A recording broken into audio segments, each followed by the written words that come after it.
Mais avant de clasher, il faut la target. Ça dit cible na yo, il faut y avoir bien. Pour ça, yo ciblé ou ciblé ma bé. Quand tu clashes une personne pareille, c'est fini. Au bungi.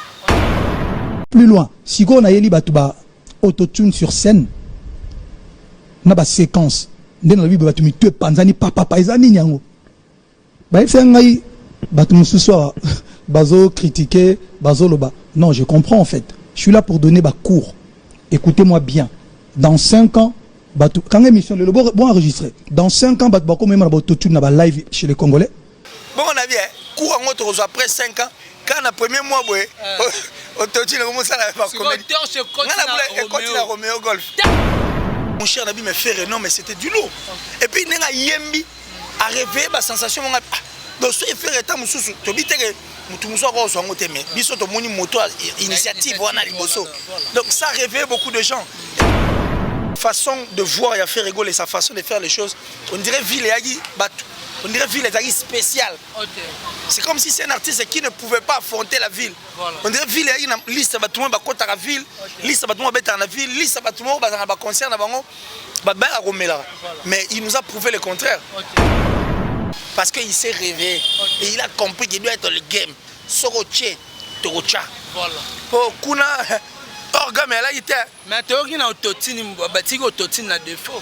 Autotune comme autotune on a dans ce monde on dirait et zo luka mutuna kufa nega bo etika oloma. To lembi makambo autotune. Natie botalelanga Congo température ya maman Rosette la fleur Nadambu Congo température et na mo pepa sika ya tobina Congo température et na mo pepa sika. Voilà, vous suivez partout dans le monde entier votre chaîne que vous aimez beaucoup, Congo Température TV. Nous avons vraiment un mingi à kokutana na bino surtout na RO Borolanda biso en tout cas. Merci na le Dieu tout-puissant Nzambalo la ndenga lingaka biso Nzambe ya papa nanga shiro kinwane ona belela katangu nyonso na ndenga za kosala toujours tozala toujours en bonne santé. Là directement mon héritier Ibula. Je dis merci beaucoup na bandeko nyonso balingaka bo solo na musique avec votre humble serviteur héritier Ibula Muyaka na bango nyonso après job poster ezala rende Richard Mwini bakoko aux États-Unis mon vieux Richard Mwini toujours patience na Rosela. Merci beaucoup à Bless les padres depuis les États-Unis, pourquoi pas mon vieux Voski depuis les États-Unis, Pascal Mora Banona, il y a Ginette Doucevaux, pourquoi pas à Charlie Ndomba Simbemba, Charlie Ndomba Simbemba, je te salue, merci beaucoup à acteur Rigan Samper, homme vrai, merci beaucoup à Luda Chris, fil à l'aspect des États-Unis, pourquoi pas Lucas Chiquito, le patron silencieux, Motema ya Ariane à la Chocolino, la douce, pourquoi pas à Rutella Cadette. Motema ya Jofis Njungu ya men bango tu bafandaka na men. Merci beaucoup à mon vieux Adrisha Motomètre. Beba Zibeba moninga ya Kakato Mandala. Pourquoi pas attention à la cambélisation. Papier Ekofo. Même morale toujours. Moi héritier Iboula par rapport à l'actualité musicale. Je reçois pour vous qu'il est ici parce que week-end est inaki na ba concert batumso alobaki au fara fara. Mais tout le monde a dit muto la ti sai kazala na mbongo na tout le monde a dit muto la ti sai ki grande peu force ne ayebanaki. Moi héritier Iboula par rapport à l'actualité musicale, je reçois pour vous Killer Tulesi que je le dis. Bonjour Killer Tulesi. Ouais, bonjour héritier Iboula Muyaka solo solo. Voilà. Et puis au loin président. Il y a pas défenseur. Autant na sala kakati. Vous connaissez on défendre le style. Défense style c'est bon. Merci à toi héritier Iboula, merci à tout hôtel Abus Elvis Poche qui est derrière cette caméra. Et puis les abonnés de Congo Température. Et je crois que bon les Mbaté continuez de vous faire abonner aussi, vous abonner sur notre chaîne qui est Killer TV. Et aussi la bien à la cadre toujours pour pousser ma comme Nabiso Musika pour les Kakwa. Donc merci Nabatutu Balinganga et j'ai dit à la plus suspecte. La plus suspecte en tout cas et la plus discrète d'Afance Wana Datichou, la sponsor officielle en tout cas de ma chaîne. Merci à toi. Merci à Vieux Nanga Janice Tanchunga pour Tubanga Mouchuri de Suisse-Irlande, le gourou du Temple. Merci à Yves Massamba. Yves Massamba, en tout cas, merci pour tout. Merci infiniment, mon frère Yves Massamba depuis les États-Unis. Merci encore une fois là à Smokey. Smokey, le grand rappeur Nagata Londres. Et à mon papa chéri, Joe Lili Atala. le patron de Translation 7, c'est-à-dire seul endroit fiable et puis viable et pas beaucoup que ça c'est ma traduction mais quand on a bino et ça prenant chez Joe Lili Atala dans Translation 7 tout le bras qu'il est en chair et en os de génération en génération forever et puis la top modèle la plus sexy et la plus belle de sa ville en tout cas de là où tu te trouves, merci infiniment. Et puis je pense à mon frère mon frère Fly et puis Charline Dombassi, voilà, c'est le nom que je t'en vraiment très cherché. Charline Dombassi, même merci infiniment, merci en tout cas. Et puis Del Piro à venir. On est dans bateau vraiment bateau. Ils sont vrais donc on a choisi il faut sur la banque. Donc Del Piro à venir, André Malouye venant moi discrétion à mon on a trotté donc merci infiniment. Maman chérie, maman Julien Diebo Bisembi. Depuis les États-Unis, donc c'est-à-dire Jean-Paul Binda Mastaki, plus rapide que le vent, plus fort que toutes les vagues des océans, toujours plus beau. Voilà, merci beaucoup na bandegonyo so bakolanda biso da trois bolé mabiso te balobi Claude Lukebakwe nos garçons de disque l'homme de jugement, pourquoi pas à Jean-Paul Binda Mastaki, groupe FG fan soutien monde on a vraiment en tout cas on a composé bon on a Sheriff Kachiko on a vu que bandeko baza tellement belle tokotanga tanga pe tokopesa mon numéro voilà donc to betana mama solo par rapport à ma musique nengeza koloka kila si to monaki dimanche et indati Ferregola Oazaki na Oliver l'artiste aussi était au Romeo Golf mais habité par rapport ya ngwema na o salamaki na ville au tovate en bon. Non mais c'est excellent maintenant Ferré dans le game. Voilà. Il est maintenant dans le game. Mamonga na senga depuis lelo je suis très content et puis fier de moi et fier na bandeko tout au basaki pe musala o to accompagner l'artiste mboka na biso surtout Ferregola parce que biso tout to bi Ferré ina ba réticence mon na musique et donc ça dit bandeko bossa na yandule ndule senga nengwana. Est-ce que Aroma donc ça dit il savait plus faire la différence entre l'artiste Ferré et puis papa Hervé. Okay. Ça dit Hervé Gola Batari lui c'est un père de famille. On a venu ça moto à papa ya bana na ye azoka charge ta bango à s'occuper de la famille en tant qu'enfant en tant que papa en tant que noko en tant que tata kulutu. Mais sur la musique osa Hervé Ferregola te osa Ferregola. Ça dit le padre Jésus de Niance, les grands chanteurs de mon pays. Donc sur la différence on est dans ça la montée. Mais si il est dans le game accompagne il y a bon oche doche. Et puisque là on a séparé nango charo automobile Kuba mais faire rigola ça qui na kanda toni mais il faut mais musique yango wana voilà musique yango moi te lobeli yango la musique c'est l'ensemble de beaucoup de choses. Certes déjà côté mongongo to ebi ko poussa na tie artistiquement parlant il est fort mais il faut mon appel matos et accompagner le peu matos mais ça et ça nenga na lobarati et ça lebi boum les lob ba tout va comprendre et ça malobo fait na biso lobara Blaise Boula, YB carré. Voilà. Même Jido Boy, Jiga le fiel, un mec pas comme les autres. C'est-à-dire, il est mandé, bétande, binaire en la dernière position. Si vous bina, tu vas sur un matériel. C'est-à-dire, tu vois le matériel, les outils en fait de travail, la table, il y a quoi accompagner et logo épais ça y est. Si vous déjà mon a épais si c'est logique. Et puis là dans les games, au moins Mutumso ata wa bindu lete a lobela pa tamsu parti au bakar les gars Mutumso a qui pa makar ta qui pa blama le côté bilamba ya lagi Mutumso pa qui pa blama ta qui pa côté mungon a lobeli côté mungon Mutumso pa qui pa tamsu mungon tata la neni scène spectacle ko yembe ya lagi a qui peut côté on a donc je crois que c'est une personne qui a tout réalisé a conseiller makamwana tout et pièce qui tord on a ninga ko sakanate neto le carré quoi donc la ville était tombée voilà. Pour Kalabat Bandar, c'est-à-dire la façon de voir et faire rigoler, sa façon de faire les choses, on dirait ville et on dirait ville et spéciale. Okay.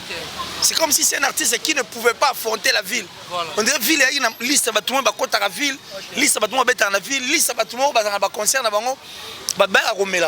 Mais il nous a prouvé le contraire. Okay. On est à le roi deuxième fois, au grand la monnaie, c'est-à-dire première fois on a le millionnaire. Où c'était la ville et deuxième fois il y a chez Temba voilà où il y a encore dégâts même ligne c'était encore un autre dégât deux fois même ligne et puis cinquième fois sous il y a Oliver non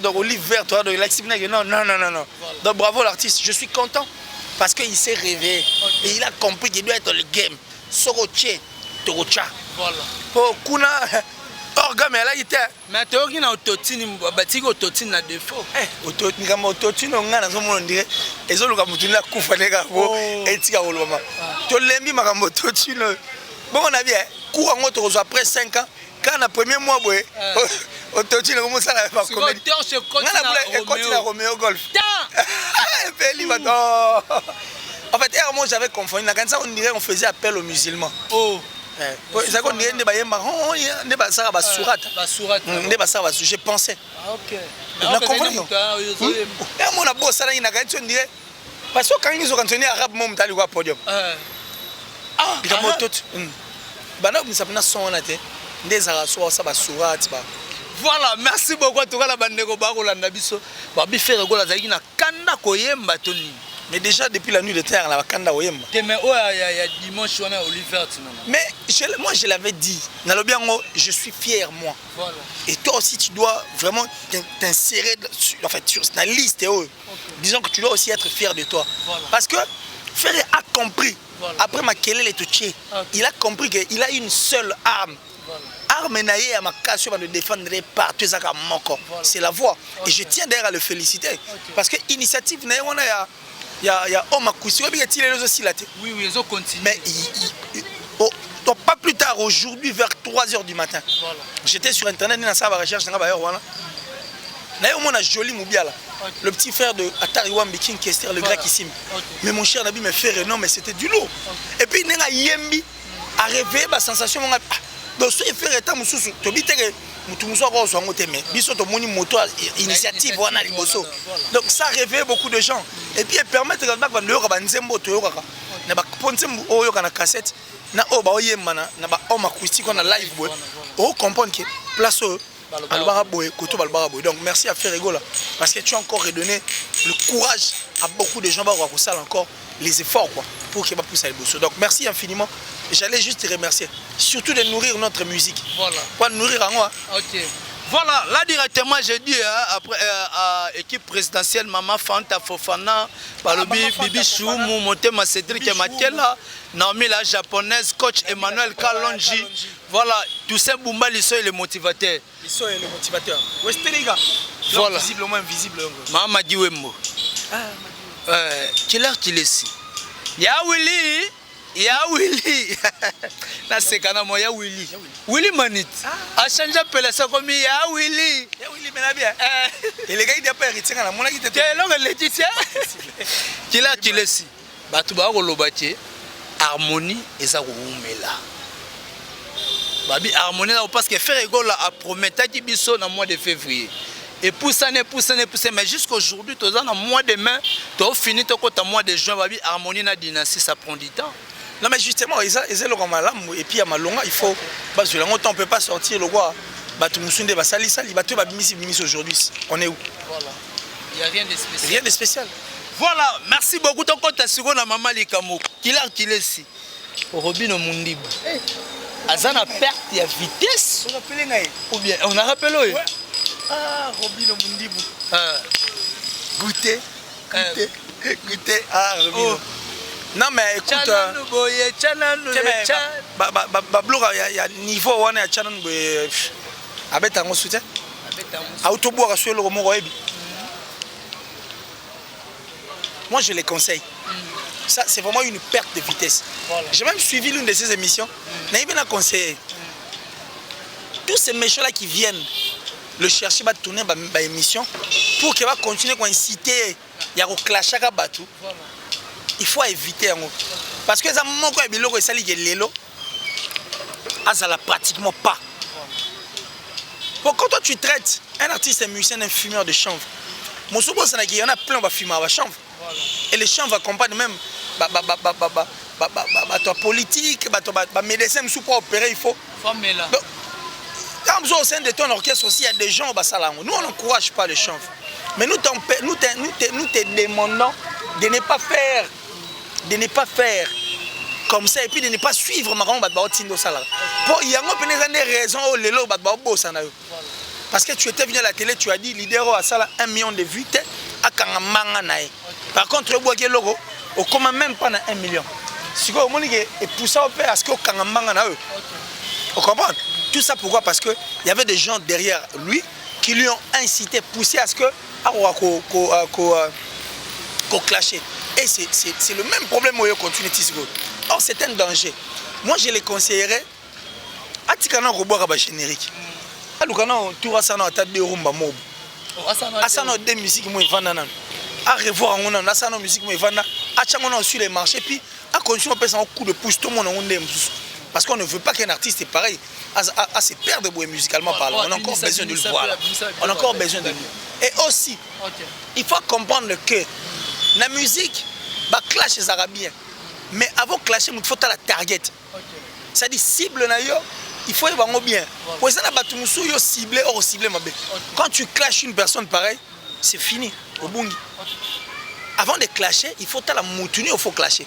Et puis quand on clash, pour que et rapporter les. Ce qui est tout à fait normal dans la musique parce que ça rend peu partout dans le monde entier.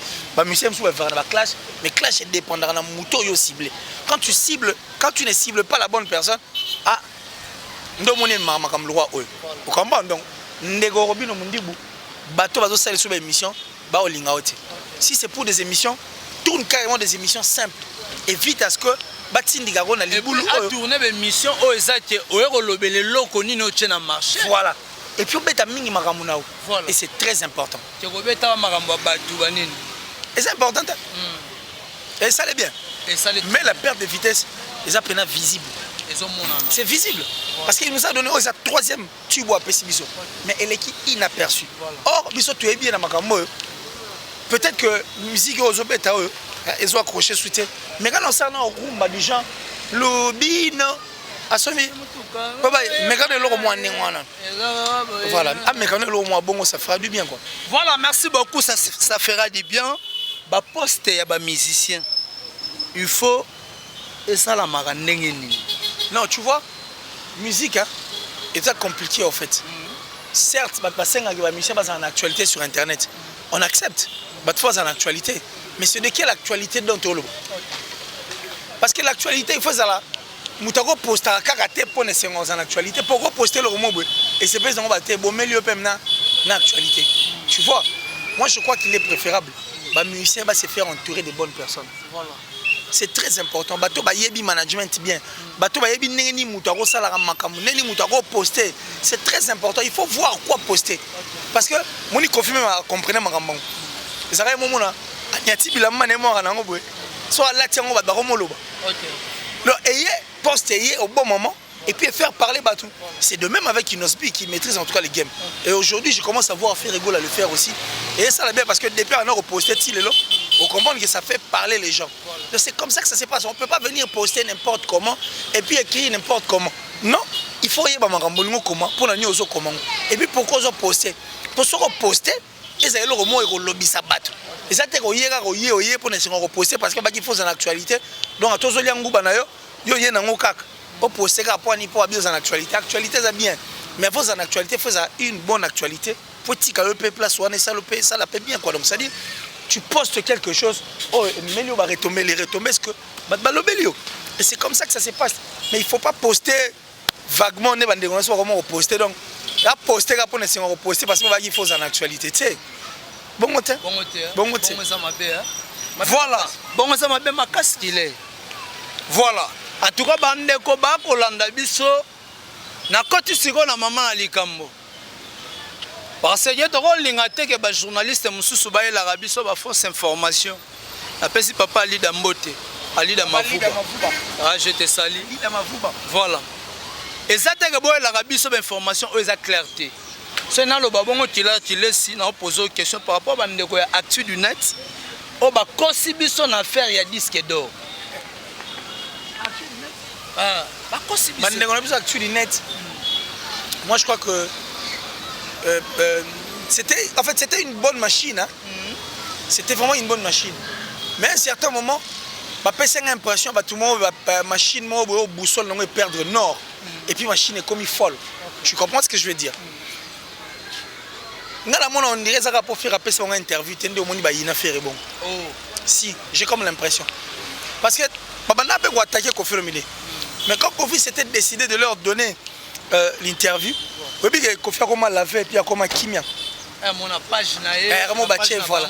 Actu du net. Mais c'est difficile de voir l'actu du net mettre Ferrégol. Voilà.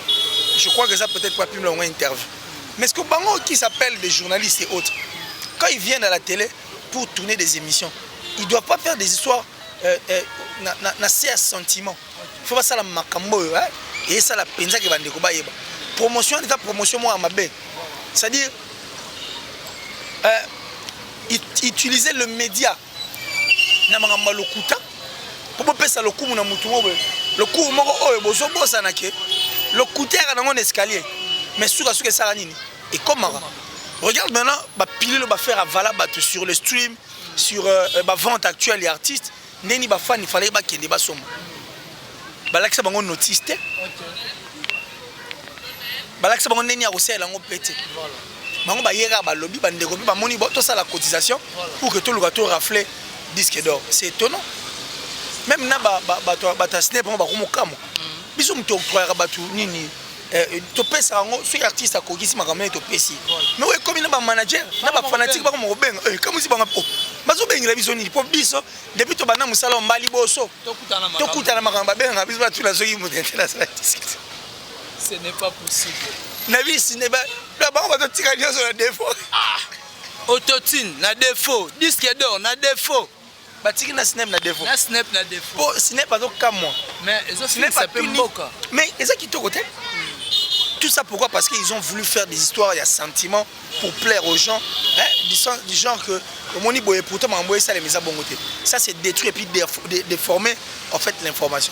Aujourd'hui tous ceux qui ne yora kuna 55 millions de streams, on dirait bah oya gratuit et les gars belé. Parce que oya resomba et ça n'a c'est. Bango ba na TV le premier. Bon, comme il est 3. Le 3. Oh, le 24. Bah, poussons le 24. Le 24, il y a un éléki. Et puis, bah, le bas qui bango moro. Que ceux qui le 24 éléki disent que d'or on est mité, ils vont venir tourner une émission, ils vont parler tout sur l'artiste. Voilà. Mais j'ai parié qu'ils ont aussi été corrompus. Pour notre cas, pour le 24, ceux éléki, ceux qui date au bureau de chaque victoire, éléki, qu'est-ce qu'on fait? Il faut venir. Oui, expliquer biso et leur on est éléki. Pour rappeler disque d'or. Ils ont joué un crédit na bango. Et ce n'est pas bien. Ils doivent comprendre ceci. Au moins même ba Gims au monde na ba Nino et tous ces gens qui sont na game on ba disque d'or. Donc ça dit nanu ba bengate. Abenga ce n'est pas tout na comme na niveau il va appeler pourquoi? Lui ne fait que son travail. Ouais. Et puis ce ne sont pas des prétentieux. C'est quand on fait la musique des prétentieux qui va tomber dans la piège le quoi là. C'est-à-dire quelqu'un qui vient qui vous dit dans 2 semaines, dans 1 mois, on se lève non ça. Tant qu'il a dit 5 ans après, il n'y a rien. Et eux viennent aussi accompagner cela. Mais Baton Nino, il ne passe jamais à la télé pour dire que non ça là, ça là comme ça là. Ceux qui disent que de Bimi a vu. Merci. Ceux qui Bimi l'ont ça va, il avance, bah au salam ça calmement. Tu comprends ce que je veux dire? Donc moi, je crois qu'ils doivent arrêter avec ça et ce n'est pas bien. C'est quoi le 24 l'équipe. Nous tous nous ne sommes pas quand on veut bien.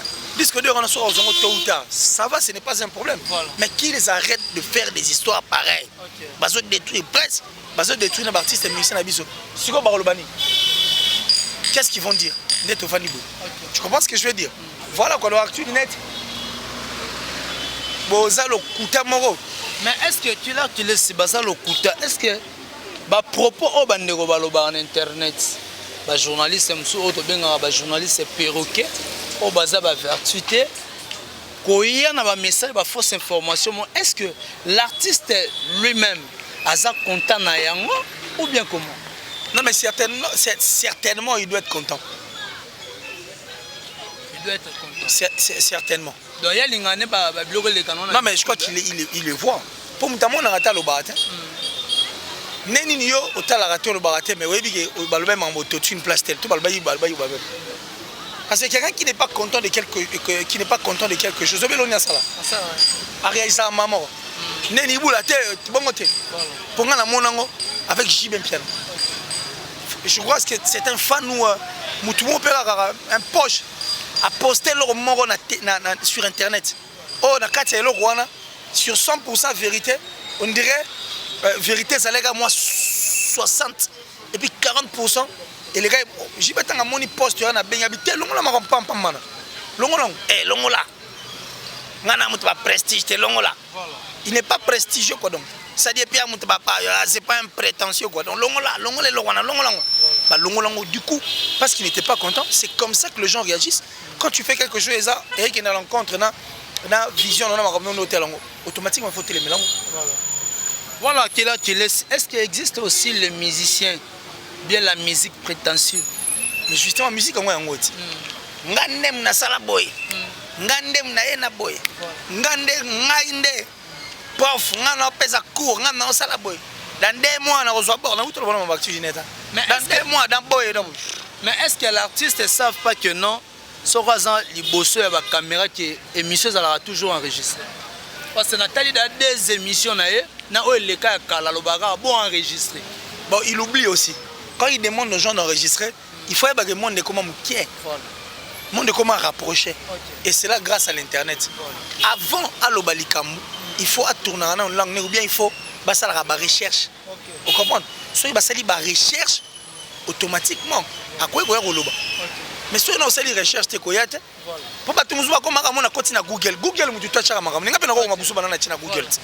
Et ça na Google, mon azobo, c'est un Google ni n'yona. Google, mon soit nos places fenêtres fiables, sur OK, il y a des informations sûres et vraies. Vous comprenez? Donc l'artiste doit éviter de venir passer à la télé sans pour autant consulter dans le bateau. Aïe, bah qui internet et comment t'as là? Et bien, moi qui les comment? Pour internet. Mon est sur eux. Ah. Voilà, merci beaucoup Kilesi. Parlons un peu des succès et ventes des albums.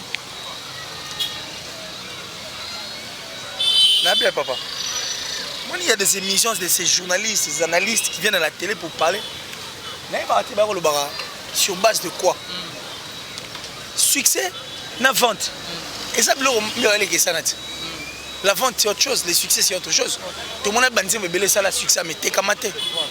Mais ça bandé me super ça la succès n'est au cansaté mais et au tekama. Vous comprenez? C'est tout à fait logique. Sur le réseau tekama.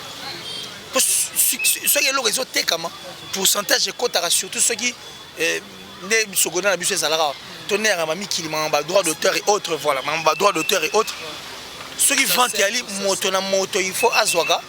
Parti na net na et yango ne permet ya fukutu et ça mon peut nous permettre à l'artiste musicien ba vivre ba droit wana pour ne pas période moment Jean-Jacques Goldman na sala je crois il a ramené activité na musique mais à ça je crois mon on est il y a 2 ans une année ou 2 ans à percevoir à peu près 2 millions au moins c'est cet argent là qui permet aux artistes de vivre.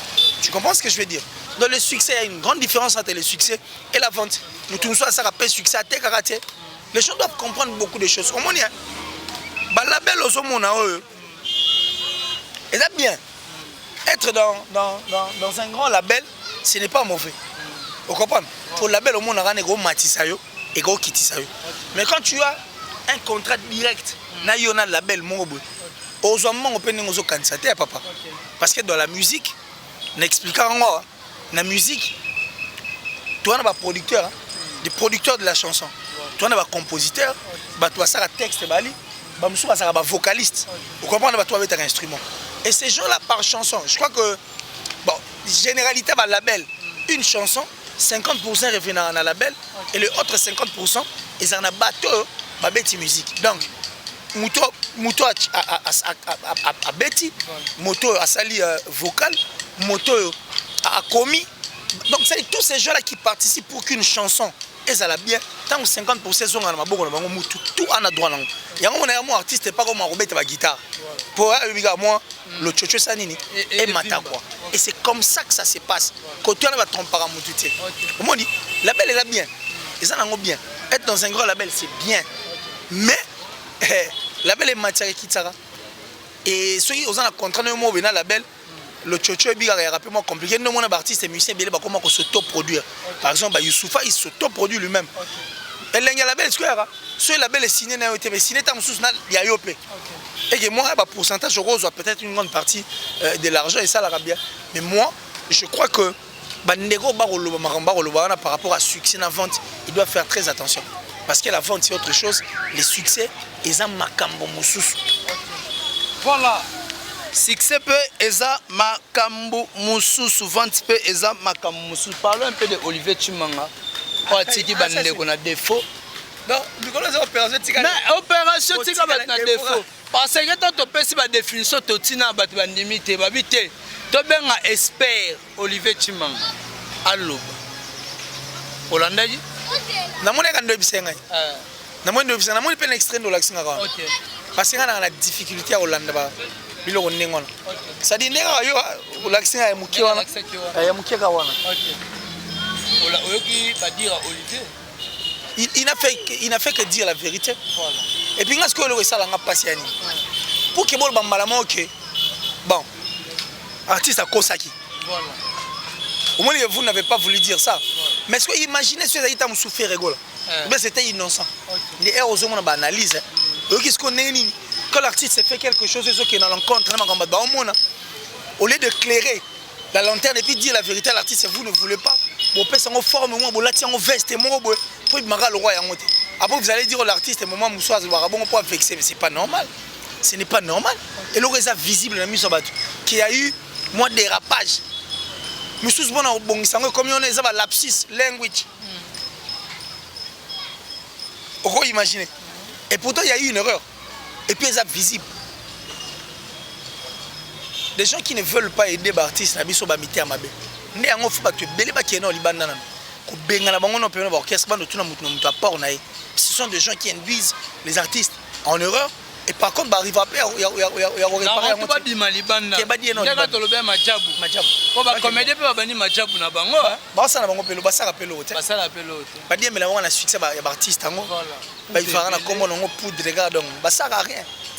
voilà, merci beaucoup. Vérité est une escalade. Voilà. Vérité est une escalade. Et comme si on va ça va tout ça y est le kuta. OK. Mutaro bate. Ba robanga. Robanga na fin du mois rien. Ozolo. Et ba na fin du mois raté salaire na biloba loba. Kiler kilesi.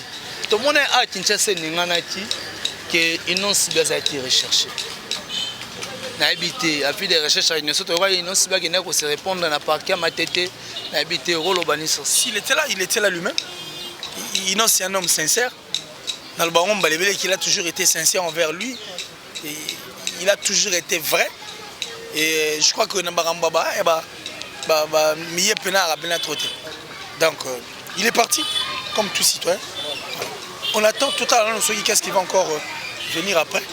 Le reste affaire moi judiciaire, je suis vraiment en train de chercher, s'informer là-dessus. Enfin, étant tu as un plateau tout sur la peine Marambo et ça, vrai quoi. Voilà, merci beaucoup. Vraiment, na sous émission na biso libération et Saratola. Rolo banlio to moni bandeko ba mo changer maloba. Bandeko ka ba une information ba mo na TV ke ba kanyi Saratola lelo ba komi ko transformer sous message yango ko lobati. Saratola za na prison. Est-ce que ba sa rebelle buso ba rebelle na lobango? Mbili buso. C'est pas la rebelle buso ba c'est belé. Voilà. Pour batama les ba mo qui est tellement que il y a parce que baligi est belé et ça qui batama il a taba sale fort. Il y a baso batama au dem lo bosani. Voilà.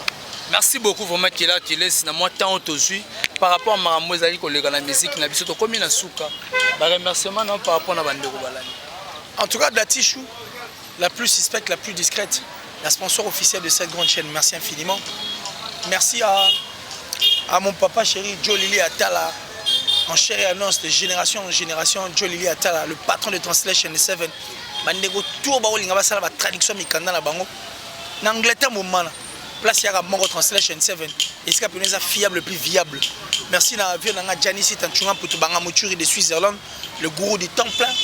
Merci à Yannick Kayenga, la monnaie invisible, l'homme extraordinaire Yannick Kayenga, à la précision de la montre suisse. Merci à Del Piero, à venir André Malou, merci infiniment. Et puis Jean-Paul Binda Mastaki, plus rapide que le vent, plus fort que toutes les vagues des océans, toujours plus beau Jean-Paul Binda Mastaki, merci à toi. Merci à Yves Massamba, depuis les États-Unis, Yves Massamba, en tout cas, merci.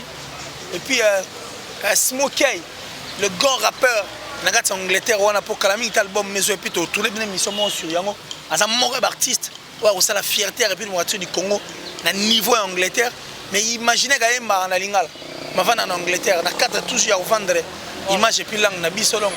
Merci infiniment à toi.